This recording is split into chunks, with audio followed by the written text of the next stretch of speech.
Well, the trade period's finally over and we saw over 30 players request moves from their clubs, and I certainly enjoyed a pretty hectic last day of trading, so much so that I ended my stream early last night. We'll go through every single team to see who they brought in, who they got rid of, and the draft picks I have still on hand. Then I'll do a bit of a rating as well, so I'll grade every team's trade period in my opinion. Starting things off with the Crows, and they brought in Chris Burgess from the Suns, and they got rid of Tom Doedee and Shane McAdam to Brisbane and Melbourne with draft picks in hand 10, 14 and 20. In terms of their draft 10, at least they're moving up the order, which is a positive for them, and they can go into the draft and, you know, quite three pretty good players you'd think in the first round of a draft. However, they did lose a couple of key outs. I feel like Tom Doedee is going to be a difficult player to replace. I thought he was one of their better players down in defence. Shane McAdam as well, sort of a best 22 player moving to Melbourne. Definitely Adelaide, they didn't really see any improvements in their list over this trade period. They were a bit quieter compared to, you know, previous seasons, particularly the last, but I still feel like they brought in some decent draft picks. They didn't really do too much damage. If anything, they probably worsened their list.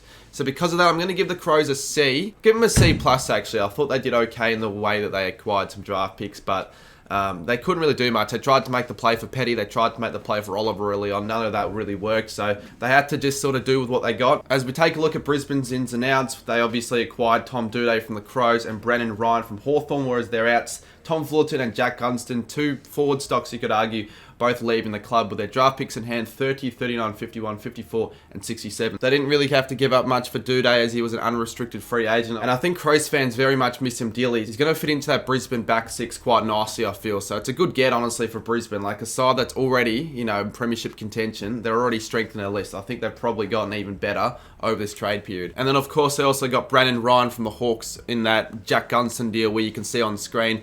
I feel like it's not the worst get for Brisbane. Seems to be a promising emerging player. It seemed okay for Hawthorn. I watched a few of the games he played. He kicked 4 or 5 goals in 3 games. So a young forward, won't get much game time early on, but he could be a handy player in the future, possibly for the Lions. Brisbane's grading, all things considered, I'm going to give them a B-. I don't think losing Gunston's going to be too much of a worry for them. Neither is losing Fullerton. And they also brought in Doedee, which I think is a really strong acquisition. Now, Carlton, a pretty interesting club from this trade period. They brought in Elijah Hollands from the Suns and departed Zach Fisher and Paddy Dow. So I feel like, although they got rid of 2 players, talent-wise, I feel like Elijah Hollands could become much better player than both of the players that they got rid of. Hollands, a top 10 draft pick that they brought in for really nothing. I feel like they scammed the Suns in a way. They got Elijah Hollands plus pick 28 and a future 4th, and the Suns got pick 26 and a future 3rd round. So it's not much of a difference. It's almost as if they got Elijah Hollands for free, and I feel like he's definitely a player with a lot of talent. He was a top 5 draft pick, but he was just ravaged with injury throughout his career, so, you know, a player that was sort of played out of position at the Suns. I think he's only played 11 games.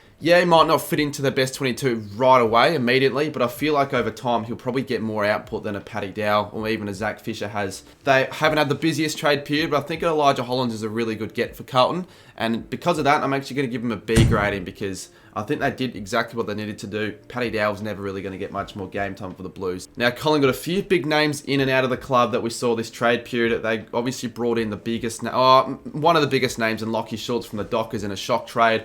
But also Taylor Adams and Jack Ginnivan leaving the club, which you could argue are shock trades as well, because 2 weeks ago, no one really would have predicted any of these 3 players to have, left Collingwood or come into the club. They got Lachie Schultz in exchange for pick 34 and a future 1st round, so they gave up quite a bit, I feel, but a top 5, I feel like, in terms of like score involvements, Lachie Schultz was always up there. He's a forward that always bobs up with a couple of goals here and there, you know, applies the pressure, and a creative one as well. So I feel like he's going to fit into that forward 6 very nicely. He's an upgrade for most of their small forwards. I've got now like a stacked list of small forwards, which is sort of why Jack Ginnivan, in a way, had to sort of lead the club. I feel like Ginnivan's a bit of a loss, more of a loss sort of for the fans, but I feel like in terms of the quality of play, Schultz is a better player than Ginnivan by quite a bit, I feel, in a way. Taylor Adams leaving is a bit of a damage as well to them in the midfield, but he was sort of not really getting as much midfield minutes either. So yes, they're big names that they got rid of, but it's not as bad as it seems on paper. I feel like it's probably an even one in terms of the list ins and outs, if not maybe a little bit less than even. But I'm going to still give them the B-. The Pies are really big in bringing in Lachie Schultz to field, and Adams and Ginnivan.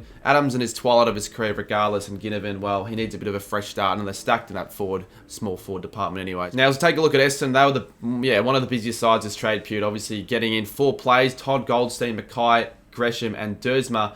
and Massimo D'Ambrosio, Brandzerk Thatcher leaving the club as well. And they got to hold on to picks 9, 31, 35 and 61. A lot of their plays that they brought in were through free agency, so they didn't have to give up too much, I guess, in getting the plays, and they're all sort of filling needs at the Bombers. For example, Todd Goldstein, I reckon they can maybe be a bit of a mentor to Sam Draper. They didn't get him for much, so I feel like he's going to be a good get for them, playing most games if he's fit. Jade Gresham, again, is a free agent the Bombers acquired. I feel like he'll be a best 22 player. I feel like the Saints, he just sort of wasn't living up to the potential that we know that Gresham's capable of. A bit of a selfish player, you know, turning the ball over, poor possession, but I feel like at the Bombers he can strive possibly, you know, bigger crowd, bigger occasion. Ben Mackay, 6-year deal, big money, big get to get Mackay. They're in desperate need of that key sort of lockdown defender, and I feel like under Essendon, bit more of a well-structured group. And obviously also they brought in Xavier Dersman, which is in a way a fairly big name to get. Obviously falling out of favour a little bit at Port Adelaide. I feel like you can get another fresh start, maybe in that wing position for Essendon. I'm going to give them an A- because the reason I haven't given them a higher grade, I feel like some of the players they brought in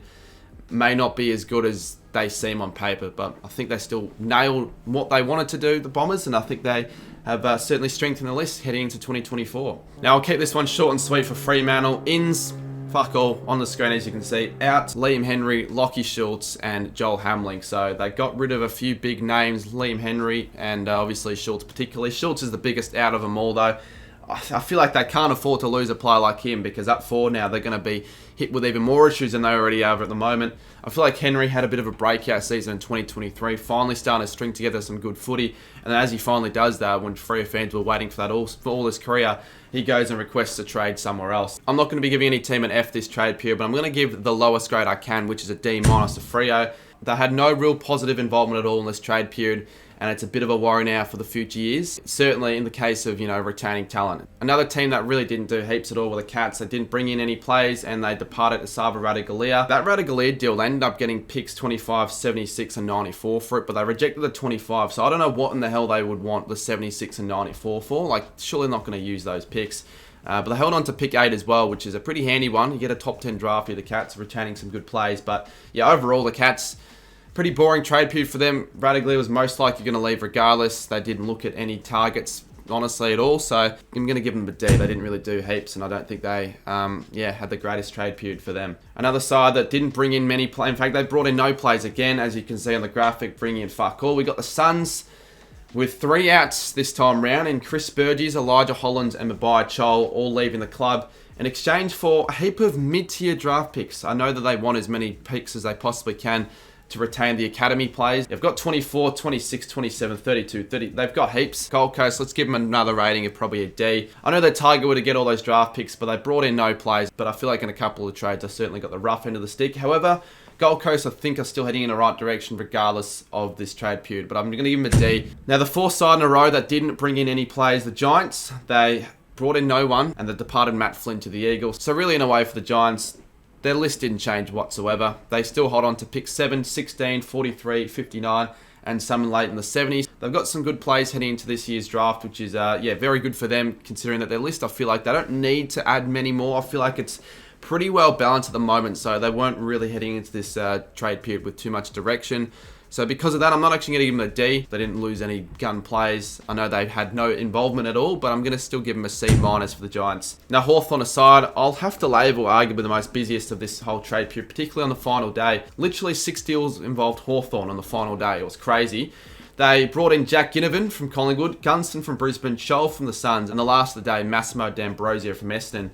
Whilst they're out, Tyler Brockman, Jacob Kazitsky and Brandon Ryan. Hawthorn's 4 line's going to be completely revamped over the next season, that's for sure. Ginnivan, one of the big names heading to the club, thanks to Lockie Schultz, I'd have to say. You know, he's not going to get much opportunity if he still stayed at the Pies. He used to support the Hawks as well. And looking at the graphic as well, I don't think Hawthorn had to give up heaps to acquire Ginnivan, which was good. Jack Gunston returning back home. I thought this was an interesting one. I thought this wasn't going to get done, considering they were going to bring in so many other forwards in Chol as well as Ginnivan, but I guess Gunston, he can be a bit of a mentor. You know, the Hawks don't have many veterans on their list at the moment. So, you know, Gunston, a premiership player, again, didn't have to give heaps for him. I know Brandon Ryan probably could have been better off staying. Chol, I think, has got a lot of talent in him. I still think he's an upgrade over players such as Kazitsky and all that. So he'll find a place in the best 22. Hopefully he can get a lot of game time. And D'Ambrosio as well, pretty much for nothing from the Bombers. You know, I like the look of him. I'm going to give Hawthorn an A mark. I'm not giving the highest mark because I feel like they've lost a couple of players that could probably be better off keeping, such as Brennan, Ryan, and even Brockman. They didn't get heaps in return for him. They targeted very heavy and they got the plays they wanted. I think Hawthorn fans will be really excited for the years to come. They're going to be, I feel like, a good side very soon. And they certainly upgraded their list, particularly in the forward line department, so I think there's no issues for Hawthorn this trade period. Let's take a look at the Ds. They brought in Tom Fullerton from the Lions, Shane McAdam and Jack Billings, with James Jordan, James Harms and Brodie Granny departing the club. So could you almost say it's sort of an equal balance of ins and outs? I don't think they gave up heaps, but they didn't really bring in the greatest amount of quality. I feel like a lot of the players they brought in were more depth plays. For example, Tom Fullerton, is he going to be a player in their best 22? I think he's certainly a player that can, you know, find his way into the best 22. He's got quite a bit of potential and upside. So 47 to give up for him, I feel like is a bit of a win for the Demons. They definitely do need as many backup forward stocks as possible, and even ruck stocks. Shane McAdam, another forward stock potential backup. He was a pretty good player at Adelaide, so for a future second, I think it's fair enough. And then obviously Jack Billings in exchange for future third. I think that's not a bad deal for Melbourne. I think Billings, a top 3 draft pick, just hasn't really been very lucky with form and injuries. He always just has been on the rough end of the stick. He's a very silky smooth player, really good foot skills. And it wouldn't surprise me if Melbourne get the best out of Billings, to be honest, given, you know, the way Melbourne have developed players as of late. I feel like with Melbourne, a lot of fans might be wondering, oh, well, they didn't bring in many stars, many A-graders or anything like that, a few depth players, but I feel like the players that they all brought in have the potential to become actually half-decent players. And they still have a good draft hand with picks 6 and 11. I'm going to change mine from B- to C+ actually for the Ds. I feel like they probably still lost a little bit more talent than what they've acquired, but at the same time, the players that they brought in could still become better players. All right, let's take a look at North Melbourne now, and obviously they've got a heavy draft hand with 5 top 18 picks. Their ends, they've got Dylan Stevens from Sydney, Zach Fish from the Blues, Begoa Newen from Richmond, and Toby Pink. And of course, Todd Goldson and Ben Mackay departing the club. But to be fair, that was always going to happen, to be fair. And they got some good compensation for it, particularly Mackay in pick 3. They used one of their picks that they got handed by the AFL to get Dylan Stevens. I feel like they got a pretty good deal out of that one. Obviously, not playing many games at the Swans. Sort of haven't really hit its stride as a player at Sydney. A top 10 draft pick. Could possibly thrive under Clarkson at North Melbourne. They got Zach Fisher as well as pick 17 for pick 21 and 25 from the Blues. I feel like Fisher certainly can get more opportunity and game time at North Melbourne, can provide the run, dash and carry. And then Newen from Richmond. We'll see if North Melbourne can get a few games into him, possibly, you know, develop a youngster in that key defensive position. But overall, I think North Melbourne had a pretty solid trade period. I'm not going to give them the highest rating of all time, but I'm just going to give them the B+. I think acquiring pick 3, a few decent ins, not having to give up heaps, obviously a couple of free agents, so I'm going to give North Melbourne the B. Port Adelaide also had a pretty busy trade period. They brought in 4 players in Soldo, Sweet, Radaglia and Zerk Thatcher, with Dersma departing the club. Ivan Soldo they got, as well as pick 50 for pick 41 and 49 for the Tigers, as well as a couple of future picks. I think, Port Adelaide, probably their number 1 ruckman will be Soldo, so I think that's a pretty good get. He was very serviceable and handy at the Tigers. I feel like it's a bad loss for Richmond. They were looking for 2 ruckmans. They got Jordan Sweet in exchange for pick 50 from the Dogs, not getting much opportunity at the Bulldogs. I think it's a good deal for pick 50 as well. I think, they got the good end of the stick there. And obviously the Radaglia deal, that took ages to get done. They gave up 25, 76 and 95 for it. Could have just been 25, but Radaglia will find his way into the best 22. The Power just need as many defenders as they can get.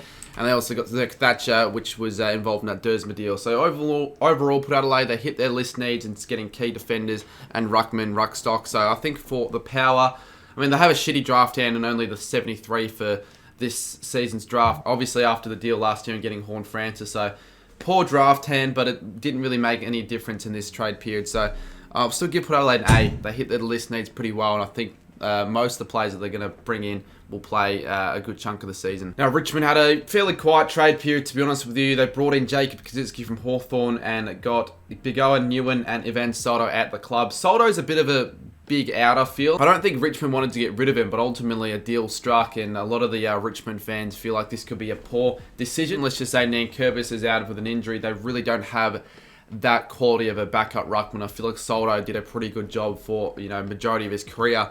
They brought in Kaczynski from the Hawks in exchange for pick 49. Obviously, Kaczynski, after a promising start to his career, was a bit inconsistent, didn't quite do enough for Hawthorn. I feel like a lot of Hawthorn fans aren't too disappointed. I feel like it's more of an upgrade for them to get rid of Kaczynski. Tigers do need more of these young key forwards. So hopefully you can get a bit of a fresh start and maybe prove some people wrong. I feel like overall they probably worsen their list, I feel like, just about. It almost equals itself out, but I feel like it's slightly worsened with the Soldo departure. So not a great draft, and they didn't really do heaps. I'm going to give them again probably D Richmond. A little bit of an underwhelming trade period for them. The Saints, I can't say the same thing about them though. I feel like they had a bit of a successful trade period overall. They obviously brought in Liam Henry and Paddy Dow, with Nick Caulfield, Billings and Gresham leaving the club. Henry they got for not much, to be honest with you. I feel like he's certainly a player I feel like the Saints can get the most out of. He didn't really get heaps out of his playing tenure at Freo after a strong season, to be fair, in 2023. For a future second they got for him for a player who was drafted in the top 10 isn't too bad. So I think St Kilda did alright not to give up a first rounder. And then Paddy Dow as well. I think they, in a way, robbed Carlton. What do they get for it involved in that massive trade? You can see it on screen. I'm not going to go through it, but all in all, I think we got a pretty good deal in getting Dow as well. Two players I think you can fit into our best 22. Paddy Dow, Saints need as many midfielders as we can to strengthen our squad. More rotations. And I think Paddy Dow, a young inside midfielder, not getting much opportunity at Carlton, can do a good job possibly at the Saints. Revitalise career. Same with Henry. And obviously Caulfield, Billings and Gresham leaving the club. Gresham's probably going to hurt the club the most. He was in our best 22. But ultimately, look, I think St Kilda can replace a player like Gresham. I think the Saints, I know they got rid of 3 and they brought in 2. But I brought in 2 youngsters, which I believe they can probably play for the club for quite some time and be some great additions. So I think they slightly strengthened it personally. And in saying that, I'm going to give St Kilda a B. I think they had a decently successful trade period and did a lot more than what they did in previous years. Now, Sydney straight out of the bat, one of the big winners this trade period, bring in a lot of big names in James Jordan, Hamling, Grundy, Adams, with Dylan Stevens and Pink as well, plays at the part of the club. But all in all, they certainly strengthened their list. James Jordan, I think, is a very handy player that they got from the Ds. They didn't have to give up really anything for him as an unrestricted free agent. He was a premiership player in 2021. For the most part of 2023, he was a mainstay in the D-men squad as well, so he probably will fit best 22. Joel Hamling, some good defensive stocks in defence, some good depth to get there. Didn't give up anything for him. Brodie Grundy, the big deal, honestly, that Sydney really needed. They needed a big ruckman, a proven ruckman, and Grundy's certainly a proven ruckman. And obviously, Grundy will be getting 100% game time, not able to share the load with any other player. So, yeah, that's obviously what Sydney and Brodie Grundy want. It's a massive addition, an upgrade from Hickey. And again, Taylor Adams giving up pick 33, but I still think it's a pretty good deal. I mean, a proven midfielder. He's going to strengthen and bolster their midfield group, you'd think, by quite a bit. So, Sydney are becoming a bit of a dangerous side with the way they went about it. They didn't have to give up really anything. They didn't give up any first rounders. They still have pick 12 in hand, as well as 45 and 55. And their outs aren't too much of a worry. I mean, Dylan Stevens, he's still got the talent, but didn't do heaps for them throughout his tenure at the club at the Swans. So the Swans, I'm going to give them actually the A+. I think they're probably the best of all the sides this trade period with the ins that they've acquired, and they really didn't have to give up much at all to get those players. So A+ for me. I think Sydney, the big winners. Now West Coast, they brought in Matt Flynn and Tyler Brockman without having to give up anyone from their club. So I guess it's good that they got to retain all the talent they had. It would have been a bit of a dilemma if they got rid of quality young talent in this trade period, but they didn't do that. And I think Flynn, good backup ruckman, will help chop out with a Bailey Williams, and they brought him in for nothing as an unrestricted free agent. And Tyler Brockman, I feel like they got a good deal out of Brockman, obviously giving up 44 and 63, but he was pretty promising at Hawthorn in the time that he spent there. I think he could become a very quality small forward for them. I mean, he will slot into their best 22, you would imagine. So obviously holding on to pick 1, the Eagles, 23, 37 and 58. They didn't need to do heaps, but they didn't do anything wrong, I didn't feel like, the Eagles. So because of that, they didn't lose any players. We'll give them a B- grade. Not many massive ins or anything like that, but still good enough for me to give them that grade. And the Western Bulldogs bring in James Harms from the Demons and Nick Caulfield from the Saints, and losing Jordan Sweet. Sweet's a little bit of an out. I feel if English, if English has an injury next season, that's going to be a big worry for Bulldogs if they don't have a backup ruckman. I feel like Sweet would have been that perfect backup ruckman. Harms is going to be a handy addition, a fresh start at a new club, and didn't really have to give up much for him. Just a future third. Didn't really have the greatest finish to his career at the Ds with a lot of VFL game time, so hopefully he can get more of a run, and he probably can. I think he can fit into that Bulldogs spot maybe as a mid-half forward role. And Nick Caulfield as well, top 10 draft pick. I thought in 2020 and 2021 he was actually a really solid pickup for us and had some really standout games. I just couldn't get a good run on after that with injury. Didn't play since 2021. So the Dogs didn't have to give up heaps from Nick Caulfield because he hasn't really proven himself. But I think he could genuinely still be a really quality player down defence for the Dogs and be a best 22 player. So not the worst pickup there, with Sweet leaving the club as well. And they've got picks 5 and heaps of picks after pick 48. I'm not too sure exactly why that's the case. I don't think anything crazy for the Western Bulldogs, but I think overall they probably strengthen their squad, so that's why I've given them a better grade than most in the B. So overall, the sides I have that rank the highest, I have the Swans with an A+, the Hawks with an A, the Power with an A, and the Bombers with an A-. I could almost bump that up to an A. It's not really like it matters much at all. So they're my big winners, I feel, for this trade period. And then the losers, I've got the Dockers, D-, probably the worst of the lot. Cats didn't do much, the Suns didn't do much, and even Richmond I have in D. So they're my 4 losers, 4 winners. But obviously I'd like to see what you guys think, so drop your ratings down below, your winners, your losers, whatever else you feel. Tomorrow I'll be doing my tier maker where I'll be ranking all the trades as well, so stay tuned for that. That'll be the final trade video this season as the trade period has come to an end. But I hope you guys enjoyed it, got some decent information out of this video, and if you haven't already, subscribe. We want to try and hit, what goal do we want? Maybe 33? Can we go 33k? I think maybe we can. It'll be half though, so if we're going to get 33k, we need all the subscribers we can get, and I'll see you very soon in my next video. Cheers.